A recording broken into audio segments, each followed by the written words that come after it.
Grimm's Household Tales, translated by Margaret Hunt, read by Paul Martin. This audiobook and its underlying text is in the public domain. Number 67.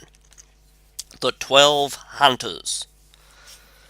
There was once a king's son who was betrothed to a maiden whom he loved very much, and when he was sitting beside her and very happy, news came that his father lay sick and dying, and desired to see him once again before his end.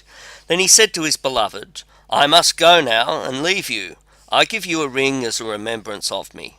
When I am king, I will return and fetch you." So he rode away, and when he reached his father, the latter was dangerously ill, and near his death. He said to him, "Dear son, I wish to see you once again before my end. Promise me to marry as I wish." And he named a certain king's daughter who was to be his wife. The son was so upset that he did not think what he was doing, and said, "Yes, dear father, your will shall be done." And then the king shut his eyes and died. When the son had been proclaimed king and the time of mourning was over, he was forced to keep the promise which he had given his father, and sent to the king's daughter to ask her hand in marriage, and she was promised to him. His first betrothed heard of this and fretted so much about his faithlessness that she nearly died. Then her father said to her, "Dearest child, why are you so sad? You shall have whatever you want."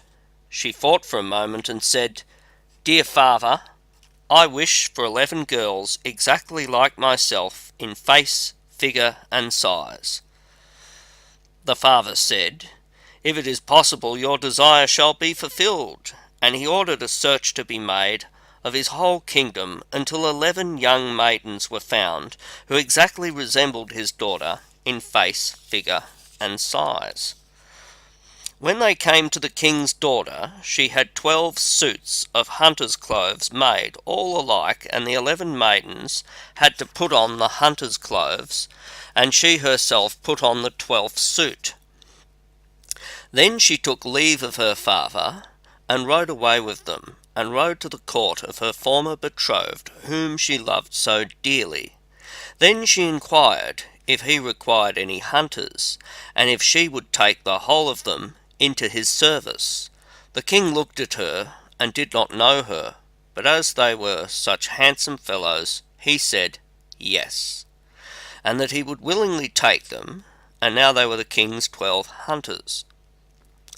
The king, however, had a lion, which was a wondrous animal, for he knew all concealed and secret things. It came to pass that one evening he said to the king, "You think you shall have 12 hunters?" "Yes," said the king, "they are 12 hunters."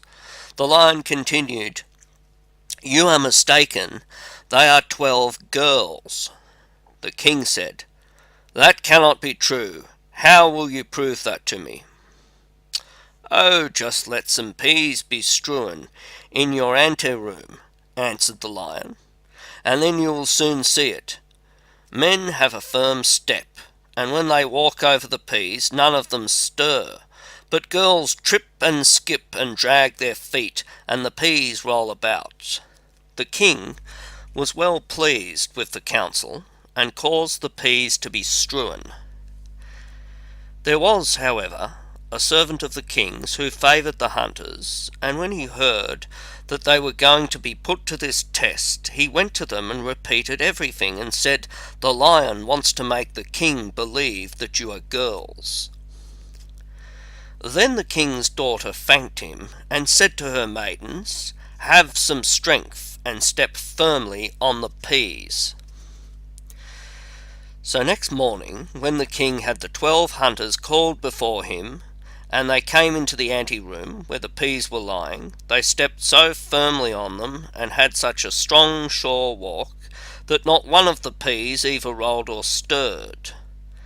Then they went away again, and the king said to the lion, "You have lied to me. They walk just like men." The lion said, "They have got to know that they were going to be put to the test, and have assumed some strength. Just let 12 spinning wheels be brought into the anteroom some day, and they will go to them and be pleased with them, and that is what no man would do. The king liked the advice and had the spinning wheels placed in the ante-room. But the servant, who was well disposed to the hunters, went to them and disclosed the project. Then when they were alone, the king's daughter said to the 11 girls, "Have some constraint on yourselves, and do not look round at the spinning wheels." And next morning, when the king had his 12 hunters summoned, they went through the ante-room, and never once looked at the spinning wheels. Then the king again said to the lion, "You have deceived me. They are men, for they have not looked at the spinning wheels." The lion replied, "They have learnt that they were going to be put to the test, and have restrained themselves." The king, however, would no longer believe the lion. The 12 hunters always followed the king to the chase, and his liking for them continually increased. Now it came to pass that once they were out hunting, news came that the king's betrothed was approaching. When the true bride heard that, it hurt her so much that her heart was almost broken, and she fell fainting to the ground. The king thought something had happened to his dear hunter, ran up to him, wanted to help him, and drew his glove off. Then he saw the ring which he had given to his first bride, and when he looked at her face he recognized her. Then his heart was so touched that he kissed her. And when she opened her eyes, he said, "You are mine, and I am yours, and no one in the world can alter that." He sent a messenger to the other bride, and entreated her to return to her own kingdom, for he had a wife already, and a man who had just found an old dish did not require a new one. Soon the wedding was celebrated, and the lion was again taken into favour, because, after all, he had told the truth.